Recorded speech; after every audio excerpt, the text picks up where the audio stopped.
Je propose qu'on passe directement à la session 1 qui poursuit sur le contexte réglementaire autour de ces enjeux de substitution. Et s'il y a des questions qui vous reviennent, on les abordera à la fin de cette session 1, après les présentations de Céline Fanguet et Céline Dubois. Céline Fanguet, c'est à vous. Bonjour à tous, j'espère que vous m'entendez bien. Très bien. Ok, donc je vais partager la présentation. Ça risque d'être dans le même mode que la présentation précédente parce que des fois, en mode diaporama, ça ne fonctionne pas bien. Est-ce que vous voyez? Oui, on voit PowerPoint.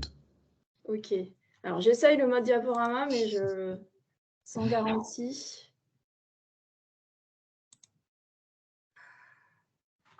Là, vous voyez... C'est parfait. Bon, alors on va espérer que ça va bien se dérouler jusqu'à la fin. Donc, je suis Céline Fanguet, donc je travaille dans la sous-direction de Karine Bocquet, qui a introduit la journée tout à l'heure. Je suis responsable du pôle REACH au sein du bureau des produits chimiques. Voilà, alors je vais vous présenter le contexte de la substitution dans la réglementation européenne.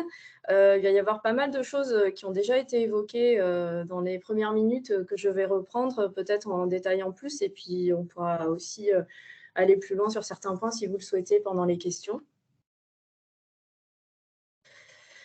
Donc, je vais développer 3 points, peut-être pas en insistant trop sur le premier point de la réglementation existante, parce que c'est déjà un cadre qui est bien en place. Par ailleurs, il sera question de certains aspects dans les présentations qui vont suivre, notamment la toute suivante par Céline Dubois sur les restrictions.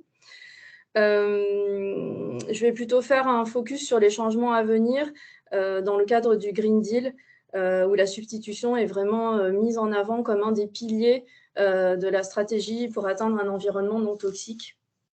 Et donc, il y a plusieurs initiatives, autres d'ailleurs que la stratégie pour la chimie durable,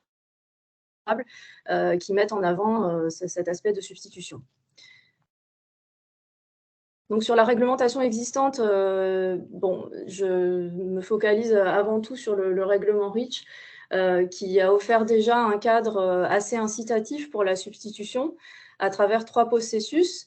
Donc, le processus de restriction qui se formalise à l'annexe 17 du règlement, donc qui en fait constitue des mesures réglementaires un peu au cas par cas, substance par substance ou groupe de substances par groupe de substances.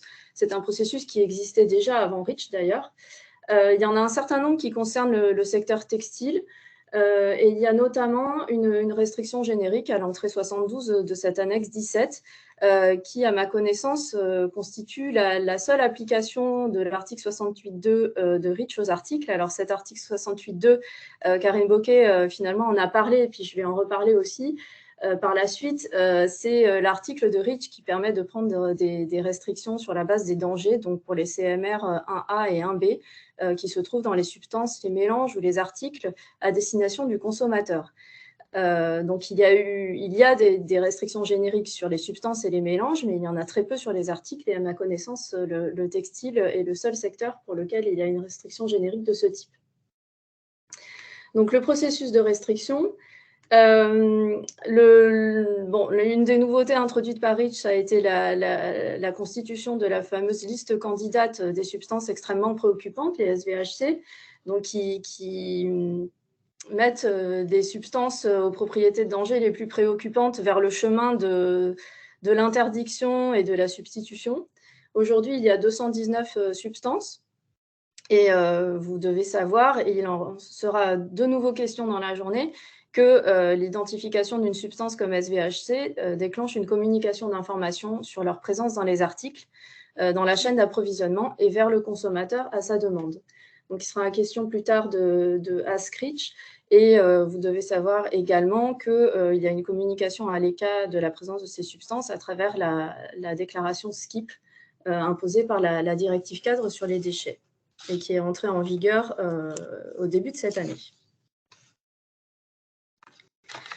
Donc, le troisième processus de REACH, connecté à la liste candidate, c'est le processus d'autorisation avec la liste des substances à l'annexe 14. Aujourd'hui, il y a 54 substances à l'annexe 14, 8 vont être ajoutées prochainement, et il y en a un certain nombre, plutôt des familles d'ailleurs, qui peuvent concerner le secteur textile, donc je les ai listées ci-dessous. Ce que je peux dire par rapport à ce processus d'autorisation, c'est que dernièrement, ça a peut-être été toujours le cas, mais en tout cas de mon expérience, dernièrement, il a été quand même beaucoup question du sujet des alternatives, à travers notamment des contentieux ou des objections du Parlement européen, où on s'est posé beaucoup de questions sur l'analyse des alternatives, à la fois en termes de ce qui est attendu dans le contenu des dossiers, des demandes d'autorisation, et à la fois dans la façon dont on doit analyser ce que le demandeur a proposé en termes d'analyse des alternatives et de recherche de substitution. Et donc, vraisemblablement, toutes ces discussions qui ont eu lieu dernièrement, dans le cadre existant, vont alimenter la prochaine révision de REACH. Alors justement, la prochaine révision de REACH, elle va arriver car elle fait partie des actions prévues par la stratégie pour la durabilité dans le domaine des produits chimiques. Donc, cette stratégie, comme il a déjà été dit, et vous le savez sans doute, a été publiée il y a un petit peu plus d'1 an dans le cadre du Pacte vert. Donc, cette stratégie, elle reconnaît le rôle fondamental de la chimie dans la société, y compris d'ailleurs pour favoriser la transition écologique, mais elle met l'accent également sur la nécessité de réduire les impacts sur la santé et l'environnement pour tendre vers un environnement non toxique. Donc, elle se décline en plusieurs piliers. Un pilier d'innovation. Là, il est question de substitution de safe and sustainable by design, donc de sécurité dès la conception, de construire un cadre juridique européen plus solide pour répondre aux préoccupations environnementales et sanitaires émergentes et urgentes, simplifier et consolider le cadre juridique, fournir une base de connaissances complète et transparente sur les produits chimiques et donner l'exemple au niveau mondial. Donc, ça, ce sont les grands axes de cette stratégie. Chaque axe est décliné en plusieurs actions et en annexe de la stratégie, d'ailleurs, figure un plan d'action où vous pouvez voir de façon plus détaillée les actions, les règlements qui sont concernés et les échéances. Alors justement, pour le présenter de façon hyper synthétique, donc cette stratégie pour la chimie durable, elle va beaucoup concerner le règlement REACH dans tous ses aspects, ses titres. Donc elle prévoit une évolution des processus d'enregistrement avec l'acquisition de plus de données plus robustes. Également une évolution des processus d'évaluation, d'autorisation et de restriction. Elle touche également le règlement CLP, avec en particulier la définition de nouvelles classes de danger, donc essentiellement les perturbateurs endocriniens, les persistants bioaccumulables toxiques, très persistants, très bioaccumulables, et les persistants mobiles toxiques et très persistants, très mobiles. Si j'ai dit les choses dans le bon ordre, oui. Donc, le règlement CLP va être modifié pour avoir ces nouvelles classes de danger, ce qui devra avoir des répercussions d'ailleurs sur le règlement REACH et la définition des substances extrêmement préoccupantes. La stratégie, elle va balayer également plein d'autres réglementations européennes qui concernent les produits chimiques, en prévoyant de modifier ou d'amender notamment la directive sur les émissions industrielles, donc, qui concerne un certain nombre de sites de l'industrie textile, le règlement sur la surveillance du marché, qui va plus concerner les articles sur le marché, initiative produits durables, etc. Je reparlerai de certains aspects dans la suite. Et enfin, il y a une catégorie d'actions qu'on peut qualifier de plus transverse, il s'agit plus de réflexion sur des concepts qui pourront être déclinés après dans la réglementation, donc ont déjà été évoqués la réflexion sur les usages essentiels. A déjà été aussi évoqué le concept de une substance, une évaluation, donc pour centraliser notamment sur l'évaluation des dangers tous les travaux qui peuvent être faits dans le cadre des réglementations sectorielles et avoir une seule évaluation robuste et homogène. Le concept de Safe and Sustainable by Design. Il y a aussi une action internationale, puisque l'idée, c'est que le modèle européen puisse inspirer les pays hors Europe et améliorer et renforcer l'accès aux données, rendre plus clair à partir de rassembler toutes les données et rendre l'accès plus facile. Alors, donc là, j'ai juste ajouté, pour votre information, pour les règlements REACH et CLP, donc l'actualité sur les projets de révision. Donc sur CLP, il y a eu une grande consultation publique qui a duré 4 mois, qui vient de se terminer la semaine dernière. Et la proposition de la Commission est attendue à la mi-année prochaine. Et pour le règlement REACH, la consultation publique devrait démarrer en décembre, donc très prochainement, jusqu'à mars 2022, avec une proposition de la Commission attendue pour la fin de l'année prochaine.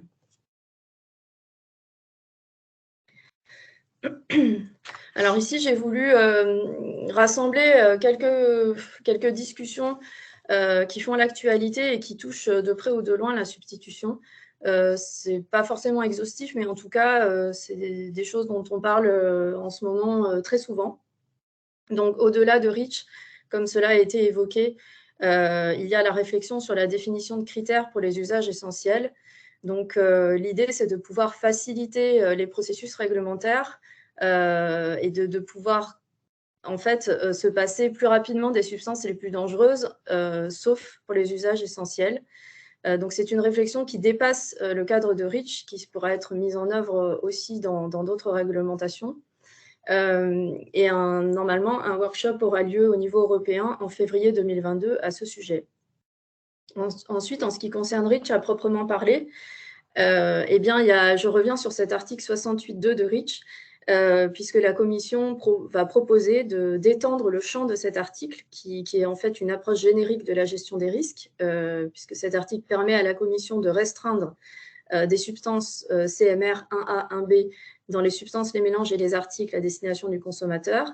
Et ce qui est prévu, c'est que plus de classes de danger soient ajoutées, donc notamment les perturbateurs endocriniens, les PBT, et que la possibilité de cette restriction puisse aussi inclure les usages professionnels.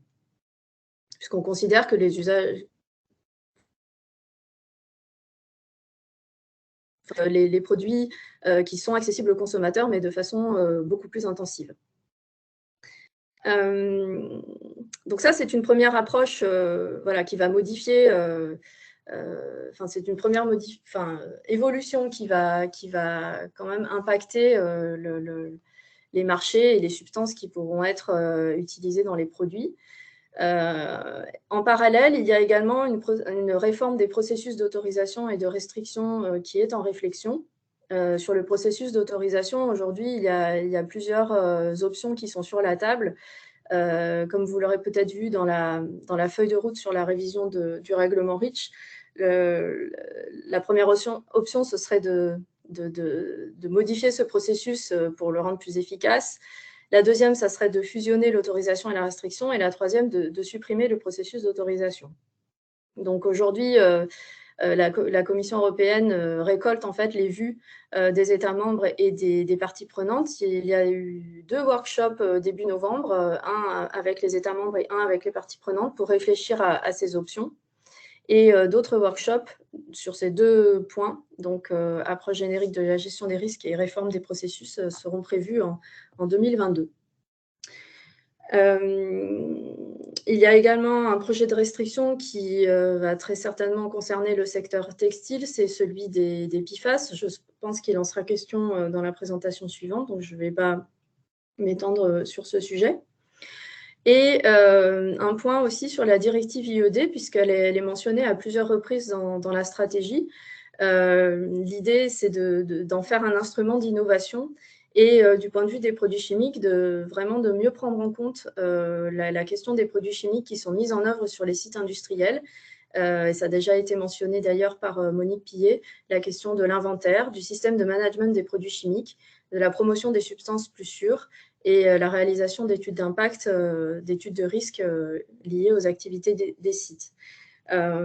Donc en fait, on sent à travers ça qu'il y a des ponts à faire avec REACH proprement dit, de façon à améliorer la prise en compte des produits chimiques et la cohérence entre les cadres réglementaires.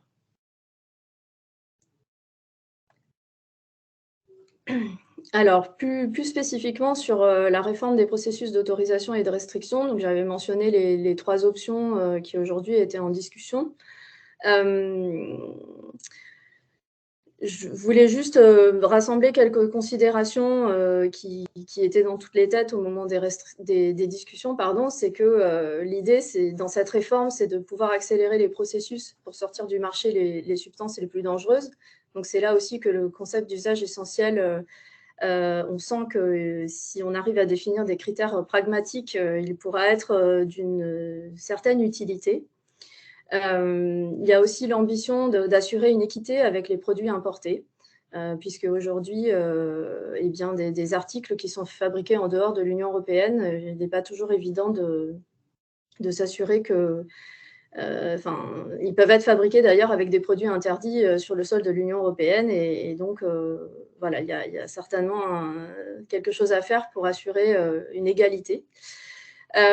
Éviter les substitutions regrettables, donc il y en a déjà été question. Donc aujourd'hui, on va dire qu'il y a déjà des approches qui sont mises en œuvre pour contrer ces substitutions regrettables. C'est l'approche par groupe de substances, donc c'est notamment le cas pour les PFAS. Après, ça pose aussi d'autres difficultés pour monter les dossiers.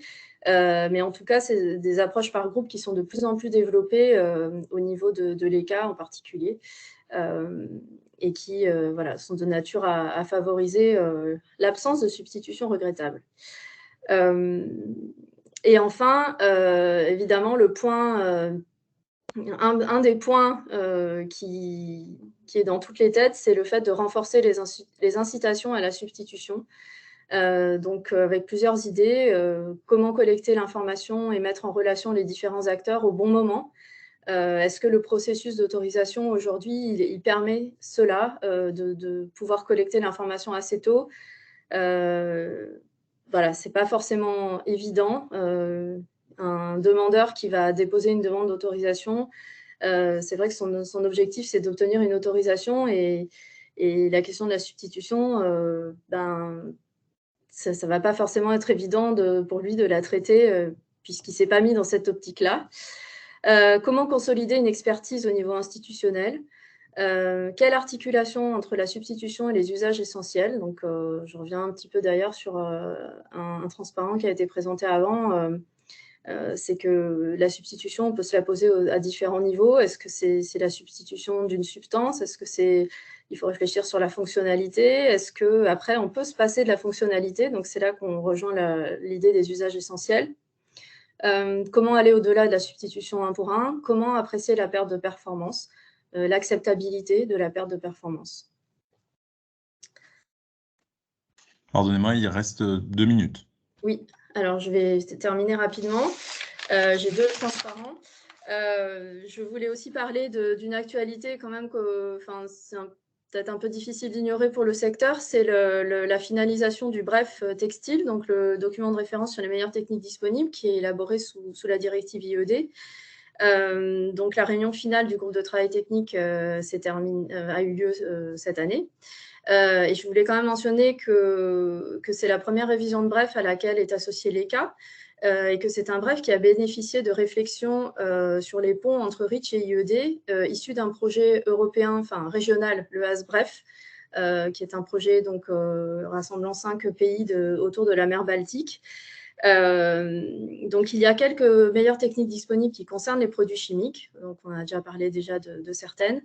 Et qu'on a noté qu'un certain nombre d'États membres avaient poussé pour donner plus de place à la substitution, notamment par rapport à certaines substances bien identifiées, et que donc le IPPCB, qui est le bureau qui pilote la révision des brefs, renvoie à plus haut niveau et à la révision de la directive IED. Donc, c'est pour rebondir un peu sur les ponts qui vont essayer de se faire entre la directive et la réglementation produits chimiques, et REACH en particulier. Alors, dans les autres actualités, c'est ma dernière slide. J'ai voulu mentionner, mais ce ne sont pas des sujets à proprement parler qui sont suivis par le bureau, l'initiative Produits durables qui est attendue, d'ici fin 2000, je crois que c'est fin 2021. Donc, il contient plusieurs dispositions sur l'éco-conception, l'information des consommateurs, la valorisation des produits durables, la stratégie textile, donc pour l'année prochaine, et la taxonomie, pour laquelle il y a un acte délégué attendu l'année prochaine. Donc, la taxonomie, c'est un référentiel vert pour les activités économiques qui permet en fait de qualifier la valeur environnementale des activités économiques basées sur certains critères. Et il y a notamment beaucoup de choses en rapport avec REACH et l'utilisation de substances dangereuses. Donc, toutes ces initiatives vont dans le sens de favoriser le caractère safe des substances au niveau de la conception et aussi la substitution. Voilà, je vais m'arrêter là. Merci. C'est parfait, merci beaucoup. Le timing est presque parfait lui aussi. Bon, ce qui saute aux yeux, c'est quand même la densité de l'agenda sur l'année qui vient, sur ces thématiques. Vous avez évoqué à un moment l'idée que la révision de REACH avait aussi un peu vocation à inspirer les autres pays. Ça fera une bonne transition par rapport à la présentation de l'OCDE tout à l'heure. Mais là, je passe la parole à Céline Dubois, qui fera un point sur les restrictions en cours concernant les textiles dans REACH. Merci beaucoup. Bonjour à tous. Alors, je vais vous partager ma présentation. J'espère que vous m'entendez bien. Je vais couper rapidement ma caméra parce qu'on a des petits soucis de réseau à l'agence et ça risque de bugger. Alors, est-ce que vous voyez la présentation ou pas du tout? On voit PowerPoint. Alors, je vais essayer de la mettre en présentation et je vais aussi couper ma caméra. C'est les groupes. Hop. Et donc, pourquoi elle n'est pas au début? Voilà. Désolée. Est-ce que là, c'est bon? Vous la voyez en grand? C'est parfait. Alors, on tente.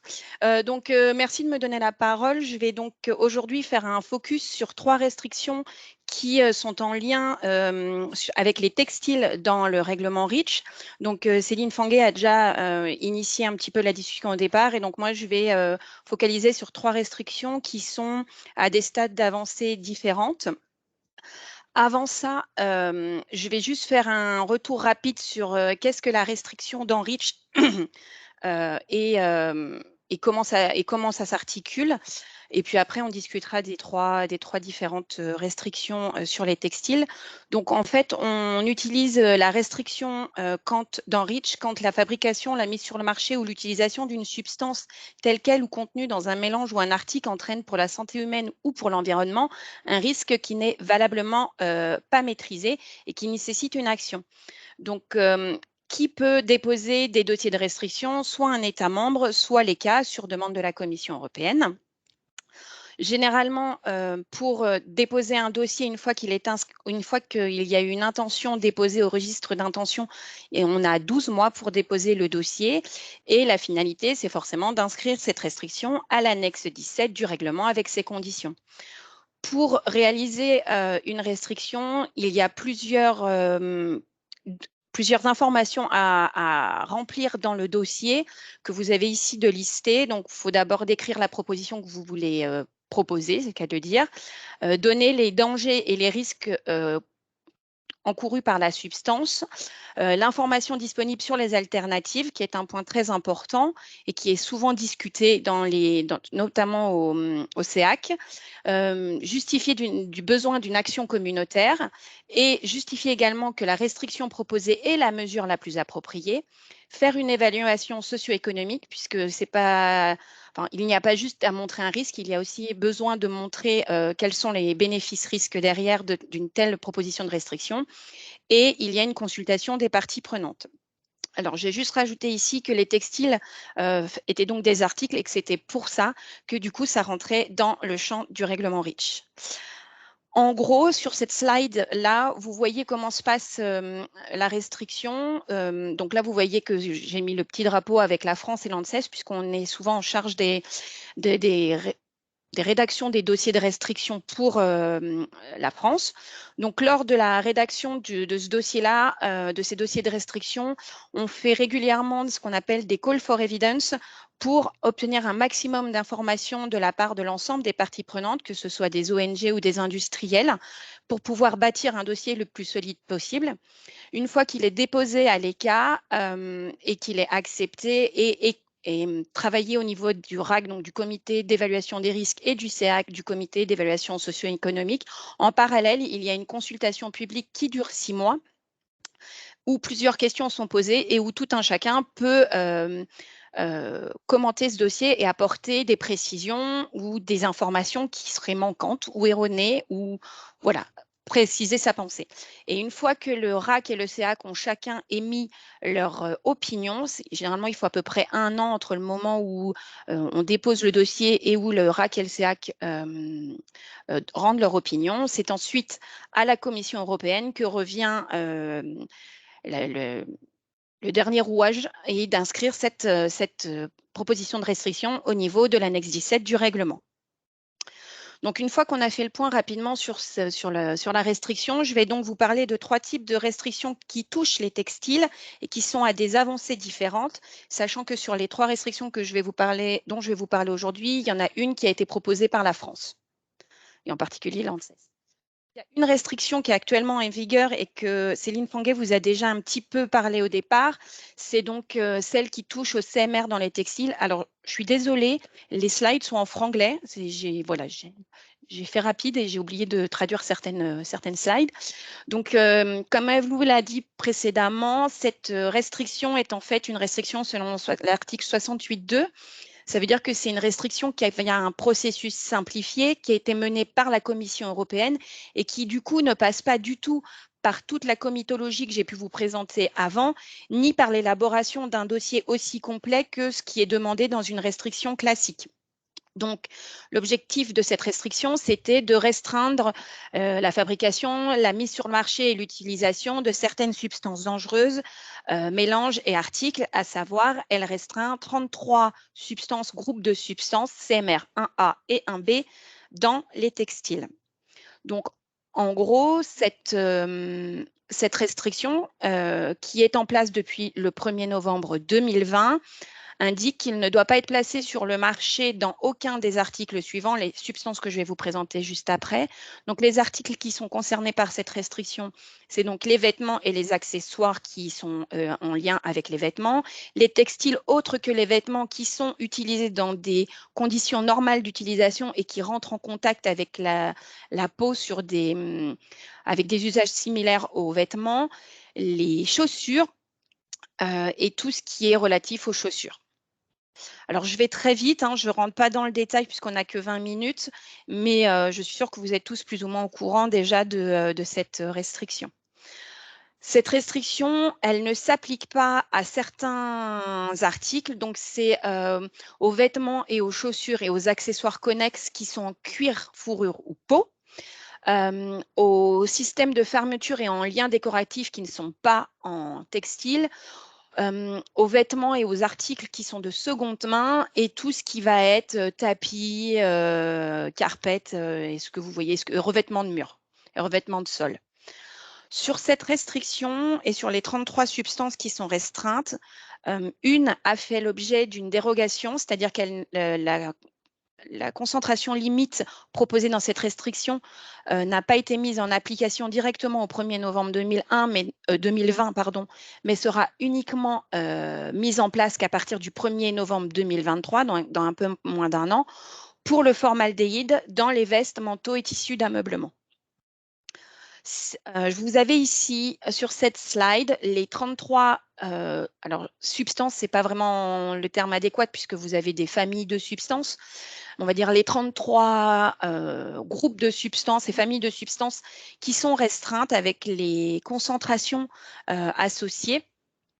Donc vous voyez qu'ils sont tous CMR, donc ça concerne pardon, des HAP, les composés du chrome 6, de l'arsenic et du cadmium, du plomb. Vous avez certains colorants, vous avez des solvants, vous avez le formaldéhyde.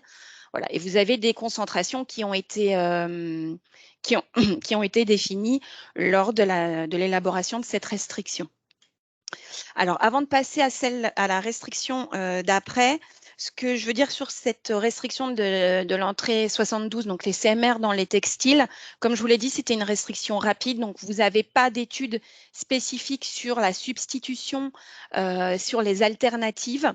Ça a été plutôt des discussions entre la Commission, les parties prenantes et les États membres pour établir la liste des substances CMR à restreindre et établir également les concentrations et les méthodes analytiques associées. Donc, vous n'avez pas un dossier aussi complet que ce que vous pouvez avoir dans les 2 autres restrictions que je vais vous montrer aujourd'hui. C'est plus des discussions rapides puisque c'est une restriction qui est ce qu'on appelle fast track, donc qui est rapide et qui ne passe pas par toute la comitologie, qui n'a pas les mêmes requis. Donc ça, c'est une restriction qui est actuellement en vigueur donc depuis le 1er novembre 2020 dans les textiles et chaussures hors cuir, fourrure et peau pour 33 CMR 1A, 1B. Vous avez ensuite une deuxième restriction qui a été menée par la France et qui est actuellement adoptée par les CAS, c'est-à-dire qu'il y a eu l'opinion du RAC et du CEAC qui est sortie il y a 1 an et qui est en cours de finalisation au niveau de la Commission européenne. Et c'est la restriction sensibilisant cutanée dans les textiles. Donc, cette restriction a pour objectif de restreindre les substances avec une classification harmonisée comme sensibilisant cutané 1AA, 1B, à laquelle est ajoutée également une liste de substances d'intérêt donc qui concerne un certain nombre de colorants qui n'ont pas de classification harmonisée en tant que sensibilisants cutanés, mais qui ont été considérés comme d'intérêt et rajoutés au scope de la restriction. Cette restriction, elle, vise à restreindre l'utilisation de ces substances dans les vêtements et les accessoires, les textiles, cuir, fourrure et peau, cuir synthétique, qui rentrent en contact avec la peau dans des conditions normales d'utilisation, les chaussures, mais également les couches pour bébé, les serviettes et tout ce qui va être produits d'hygiène féminine à usage unique. En gros, cette restriction va permettre de restreindre plus de 1000 substances, voire en interdire certaines, comme je vais vous le montrer dans les slides suivantes. Donc, on a vu maintenant le scope des substances et le scope des articles concernés par cette restriction. En termes de concentration et d'interdiction d'utilisation, cette restriction propose d'interdire complètement l'utilisation de tous les colorants dispersés qui ont une classification harmonisée en tant que sensibles cutanés 1, 1A, 1B ou qui sont contenus dans le tableau dans la liste d'intérêts rajoutée. Elle propose également de restreindre le chrome 6 donc à 1 mg kg dans le textile et à 3 mg kg dans le cuir. Le formaldéhyde à 75 mg kg, la paraphénylenediamine à 250 mg dans le textile et 50 mg dans le cuir, le nickel à 125 ppm dans le textile et 25 dans le cuir, le cobalt à 70 ppm dans le textile et 15 dans le cuir. Et pour toutes les substances que je ne viens pas de citer, mais qui font partie de la liste d'intérêt, c'est-à-dire qui ont une classification en tant que sensibles cutanés 1A, 1B, elles seront restreintes si elles sont utilisées dans des textiles cuir, fourrure et peau à une concentration de 130 ppm dans les textiles et 30 ppm dans les cuirs, fourrure et peau. Donc, ce qu'il faut aussi retenir pour cette restriction, c'est qu'elle n'est toujours pas en application puisqu'elle est en cours d'évaluation.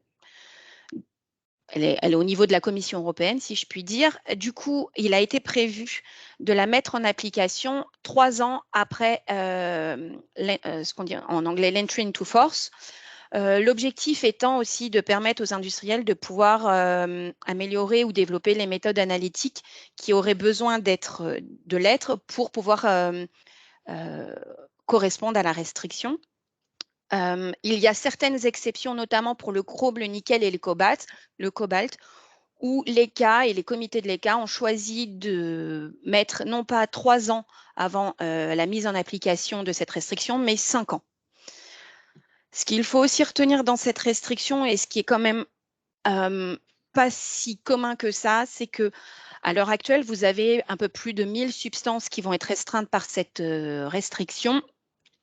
Mais elle est basée sur les substances qui sont aujourd'hui classées comme sensibilisants cutanés 1A, 1B d'après le CLP. Cependant, le CLP va évoluer puisque de nouvelles substances peuvent être classées par la suite par le RAC. Et du coup, il a été inclus dans cette restriction un lien dynamique avec le CLP, c'est-à-dire que toute nouvelle substance qui serait qui serait classée comme sensible cutanée 1A, 1B serait de facto incluse dans cette restriction, mais aurait quand même, au moment de son inclusion, une période de transition de 3 ans avant qu'elle soit réellement, avant que la restriction s'applique réellement à son application. Alors, au bout d'un moment, on peut se poser la question mais on a plusieurs réglementations qui commencent à partir dans tous les sens sur les textiles avec nos substances, laquelle suivre?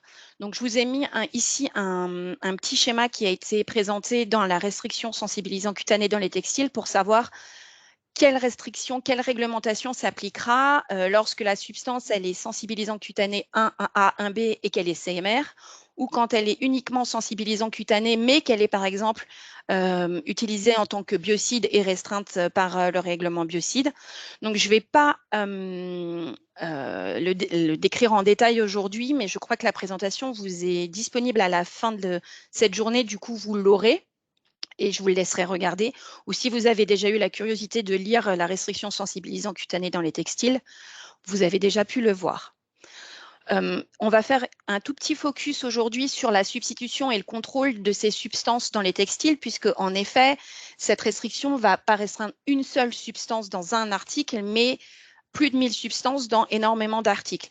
Et comme je vous l'ai dit, il y a un focus alternative et coût qui est nécessaire lorsque vous montez une restriction, qui a été fait dans cette proposition de restriction. Alors évidemment, ça n'a pas été fait sur l'ensemble des 1000 substances puisque ce n'était pas possible. Donc la France et la Suède, qui coordonnaient également cette restriction, a fait un focus sur certaines familles de substances qui pouvaient être potentiellement présentes aujourd'hui dans des articles concernés. L'objectif étant de voir s'il y avait déjà des méthodes analytiques disponibles, quel serait le coût de des alternatives et quelle est la quantité de substances utilisées actuellement. Donc, je vous ai juste mis un petit tableau sur 2 substances, donc un isocyanate et un colorant. Donc, le travail a été fait à l'instant de la restriction, donc en 2018-19, j'ai un petit doute. Donc, ça peut évoluer depuis, mais on a travaillé avec les données qu'on avait et on a fait ça sur plusieurs familles de substances. Donc, on a fait ça notamment aussi sur la famille des chromes. On a également regardé pour cette substitution comment étaient utilisées les substances. Est-ce qu'il y avait des substituts déjà disponibles? Sinon, est-ce qu'il n'y avait pas de substitut disponible? Si la substance est utilisée selon les règles de l'art, est-ce qu'on devrait le retrouver dans l'article fini ou pas, etc. Et quel coût ça engendrerait? Ce que je vous remets ici également, c'est que pour les autres substances qu'on n'a pas pu étudier, puisque comme je vous l'ai dit, il y avait plus de 1000 substances, c'est pourquoi les comités du RAC et du CEAC ont choisi de mettre un délai de 3 ans avant la mise en application de cette restriction, afin de permettre, si des nouvelles substances venaient à être utilisées et qu'il n'y avait pas de méthode analytique, ou en tout cas qu'elles n'étaient pas suffisamment puissantes, ou qu'il n'y avait pas d'alternative disponible, de pouvoir travailler sur des méthodes adéquates ou des alternatives, sachant que la restriction a déjà été discutée il y a plus d'1 an et que, je pense, une majorité des industriels sont au courant et ont pu déjà commencer à travailler dessus. Donc, on va terminer rapidement avec une restriction qui est en cours d'élaboration, donc qui est encore non déposée au niveau de l'ECA. Et Céline Fanguet vous en a parlé un tout petit peu dans la présentation juste avant. C'est la restriction sur l'utilisation, la fabrication et la mise sur le marché des PFAS. Donc, vous avez déjà plusieurs réglementations en cours sur les PFAS. Donc, je ne vais pas toutes vous les lister parce que je ne sais même plus combien de temps il me reste, mais pas beaucoup, je pense. Non, effectivement, je pense que le point intéresse beaucoup de monde, donc ça vaut le coup de garder Bon, 3-4 minutes, mais disons, restreignons-nous oui, à 4 minutes. Oui, ça va aller vite. Donc, vous voyez que les PFAS, il y a déjà pas mal de restrictions, de réglementations qui s'appliquent à ces substances. Donc, elles font partie de la Convention de Stockholm. Vous avez une restriction REACH qui sera applicable en février 2023 sur les C9, C14 PFAS avec leurs sels et leurs précurseurs, pardon. Vous avez également une restriction REACH qui est adoptée par les comités de l'ECA sur les PFHXS, mais qui est actuellement, comme pour la restriction sensibilisant cutanée, en cours de traitement par la Commission européenne. Vous avez certains PFAS qui sont considérés comme des SVHC, et vous avez 2 restrictions qui sont en cours de rédaction. Une qui est en cours de rédaction d'élaboration par l'ECA sur les PFAS dans les mousses anti-incendie et dont l'objectif est le dépôt du dossier est prévu pour janvier 2022. Et l'autre restriction dont je vais vous parler aujourd'hui, qui est une restriction qui va concerner les textiles, mais pas que, sur les PFAS et qui est menée par plusieurs États membres. Donc, je vais aller quand même rapidement puisque ça, vous le savez. Les PFAS, c'est des composés qui sont utilisés depuis les années 50 pour leurs propriétés physiques et chimiques, qui ont de nombreuses utilisations, dont les textiles et les cuirs, que de plus en plus de PFAS à longue chaîne sont substitués par des PFAS à courte chaîne ou des substances non fluorées. Cependant, il y a toujours des...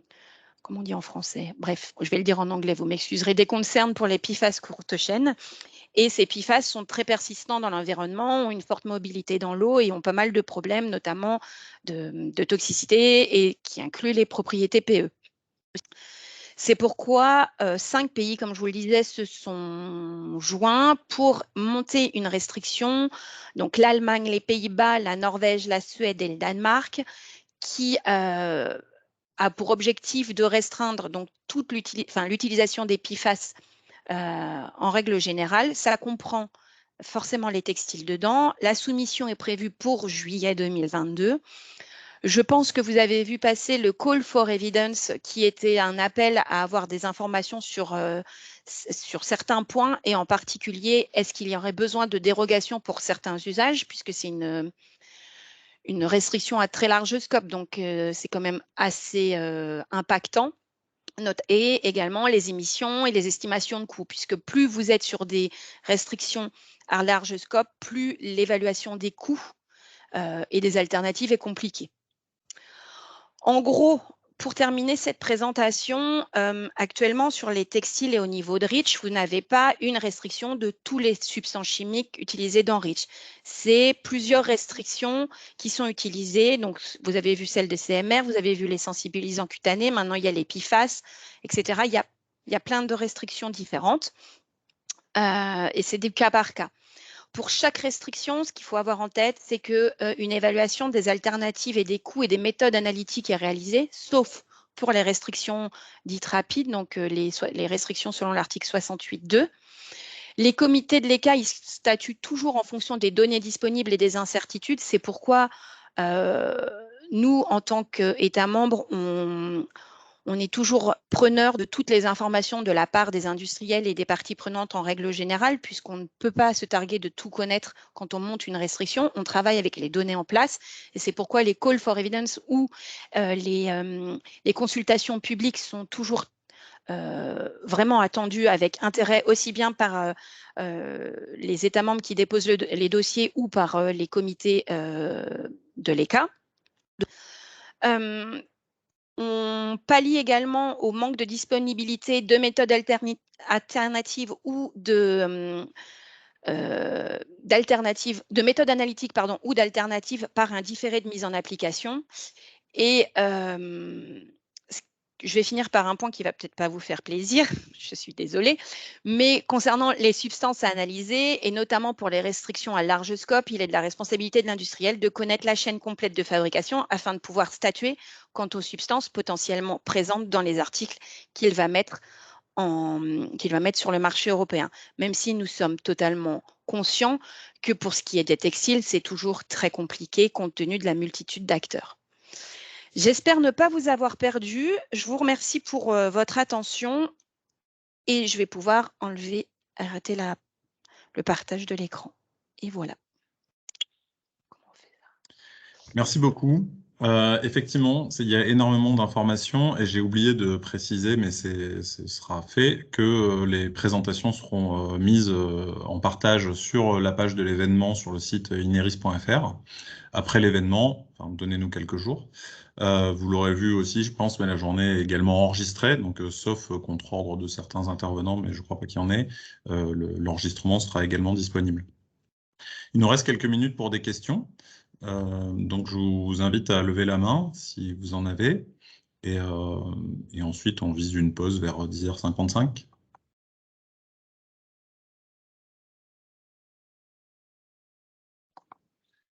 Alors, moi, je ne vois pas de main qui se lève. Alors, moi, j'ai une question vraiment bête pour Céline Dubois. Comment se superposent tous ces projets de restriction, en particulier la restriction il y a un objectif de restriction générique PFAS, mais il y a aussi la restriction C9, C14, PFHXS, etc. Est-ce que l'une, qui a l'air plus englobante que les autres, prendra la place? Alors, en fait, pas spécialement. Tout dépend de ce qui va être rédigé et proposé dans la proposition générique PFAS. Pour l'instant, je n'ai pas spécialement, moi, d'informations. Maintenant, il peut y avoir des exceptions qui vont être proposées. Et si jamais il y a concomitance entre la restriction PFAS et celle PFHXS, par exemple, il va y avoir soit révision de la restriction qui est déjà en place, soit, en fait, c'est la restriction la plus... Alors, c'est une redondance. La restriction la plus restrictive, la qui va se mettre contraignante, merci, qui va se mettre en place. Mais c'est assez difficile pour l'instant de statuer puisqu'on n'a pas le dossier, il n'a pas été déposé au niveau de l'ECA. La proposition de restriction sur les PFAS, elle n'a pas été déposée. On sait juste ce qui est l'intention de restriction. Il se peut qu'entre l'intention de restriction et le dossier qui soit déposé, il y ait des évolutions et que ça ne soit pas exactement la même chose. Donc, pour l'instant, je ne peux pas aller plus loin que ça. Il faut attendre le dossier. Et puis, il faudra aussi attendre le dossier proposé par l'ECA en janvier qui vise un secteur bien particulier parce que ça peut aussi impacter la restriction sur les PFAS qui sera menée par les 5 États membres. Tout ça, en fait, actuellement, c'est très compliqué de définir qui va prendre la place de qui, ou est-ce qu'il va y avoir des superpositions parce qu'on n'a pas encore les 2 autres dossiers de restriction. Voilà, sur les PFAS en tout cas. Après, sur les sensibilisants cutanés, les CMR, je vous avais proposé la petite slide rapidement, mais c'est un travail que normalement l'État membre qui soumet doit prendre en compte dans l'élaboration de sa restriction, voir comment va s'impacter cette restriction par rapport à celles qui sont déjà en place ou par rapport à d'autres réglementations déjà en place. Ok. Je ne vois pas d'autres mains levées. Tout ça nous invite à dire que le planning est Moi, j'en ai une. Okay. Alors, bonjour, oui, je me permets, je vois une main levée. Oui, bonjour. Je ne sais pas si vous m'entendez. Oui, on vous entend bien. Oui, bonjour. Je veux bien que vous vous présentiez avant la question pour qu'on pour qu'on vous situe. Merci, bonjour. Oui, bonjour, je suis Elisabeth Ruffiningo. J'ai travaillé pendant plus de 15 ans pour une ONG, WCF, voilà, en tant que responsable plaidoyer sur les produits chimiques, notamment santé, environnement. Et en fait, j'ai une question. On voit que l'économie circulaire se développe énormément, notamment au niveau des textiles, puisqu'il y a une quantité impressionnante de matières disponibles, déjà produites. Donc, ces démarches de substitution sont nécessaires au vu de la dangerosité des substances. Mais comment est-ce que l'économie circulaire et les produits de seconde main, justement, sont vraiment intégrés dans ces réglementations, puisqu'ils vont sûrement constituer à l'avenir une grande part de la confection. Donc, c'est une interrogation peut-être plus générale pour laquelle j'aurai des réponses par la suite. Donc, voilà, je voulais juste voir si vous aviez déjà des indications. Merci. Je pense que Monique Pillet doit avoir des éléments, peut-être que Céline Dubois aussi. C'est effectivement un sujet qui est pris en compte. Alors, pas le recyclage, mais l'utilisation d'articles secondement, c'est toujours très, très compliqué de l'intégrer quand vous faites une restriction, puisque il faut savoir, quand vous faites une restriction, il faut savoir d'où vient la substance et pourquoi elle est utilisée. Et quand vous êtes sur des articles de seconde main, vous pouvez avoir une contamination qui ne vient pas du tout de l'article en lui-même, mais de l'utilisation. Donc, c'est toujours très compliqué de le prendre en compte. C'est quelque chose qui doit être développé. Peut-être que Céline Fanguet a des informations plus générales, mais en tout cas, dans les restrictions, c'est souvent très, très, très, très compliqué de les prendre en compte, puisque l'objectif d'une restriction, c'est aussi d'identifier d'où vient la substance et pourquoi elle est utilisée. Et donc, savoir d'où vient une substance pour un article qui a été déjà utilisé, pour un textile, par exemple, déjà lavé ou déjà porté, ou enfin voilà, déjà, c'est assez compliqué. Il faut savoir distinguer ce qu'on va dire de la contamination du fait de son premier usage et de ce qui est du fait de l'article lui-même. Mais il y a peut-être d'autres personnes qui peuvent répondre un peu également sur cette question.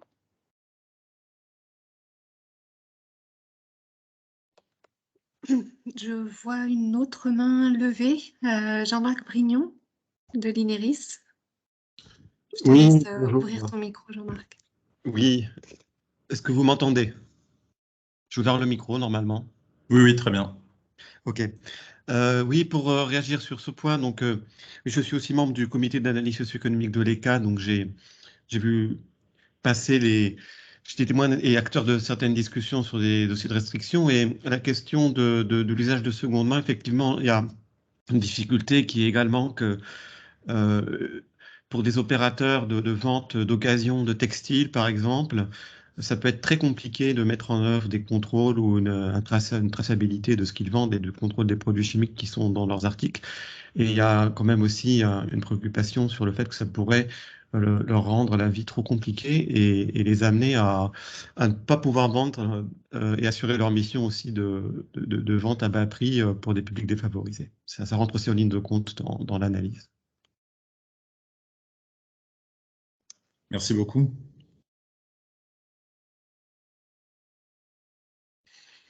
S'il n'y a pas d'autres questions, je propose qu'on fasse la pause qui était marquée dans le programme et qu'on se retrouve dans 10 minutes à 11h03 pour la suite des échanges. Pardon, en fait, Céline Fanguet voulait intervenir. Alors Céline, c'est à vous. Oui, rebonjour. C'était juste pour un petit complément. Dans la stratégie pour la durabilité dans le domaine des produits chimiques, il y a bien cette question d'économie circulaire qui est assez importante avec la question de la traçabilité des substances, avec justement les difficultés qu'a mentionné Jean-Marc Brignon. Qu'est-ce que je voulais dire? Pardon. Donc, l'idée de mettre en place des technologies innovantes pour pouvoir tracer les substances, c'est aussi pour pouvoir traiter les flux de déchets dont on sait qu'ils contiennent des substances dangereuses. C'est aussi pour ça que la notification SKIP prend tout son intérêt. Donc, la notification à l'ECA de la présence de SVHC dans les articles, parce que ça facilite la tâche des opérateurs déchets qui vont assurer le traitement ou la valorisation des déchets. Et par ailleurs, dans les restrictions, se pose la question aujourd'hui, c'est une vraie question pour la restriction qui est en cours de discussion sur le plomb dans le PVC. de savoir dans quelles conditions et est-ce qu'on peut favoriser le recyclage en accordant des seuils plus élevés pour les articles de seconde main ou les matières de recyclées, voilà, pour qu'elles puissent à nouveau être mises sur le marché. Est-ce que finalement le bénéfice environnemental n'est pas meilleur le bénéfice sanitaire et environnemental n'est pas meilleur en tolérant des seuils plus élevés pour permettre la remise sur le marché, la réutilisation, plutôt que de mettre des seuils très stricts qui font que les matières ne peuvent pas, iront directement en tant que déchets, en destruction ou en élimination. Voilà, c'était le complément que je voulais apporter.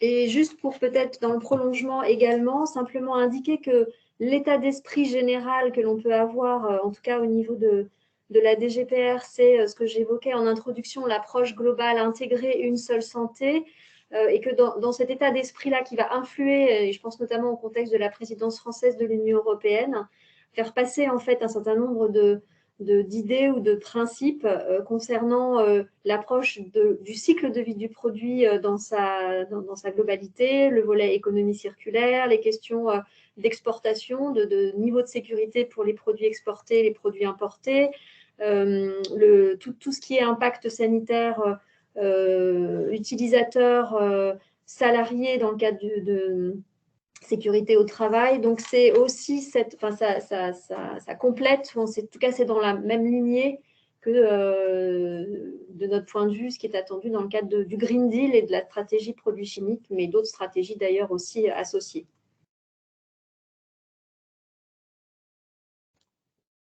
Merci beaucoup, c'était une réponse très complète. Donc j'en reviens à mon idée de proposer de suivre le programme et de faire une courte pause. On dit qu'on se retrouve à 11h05.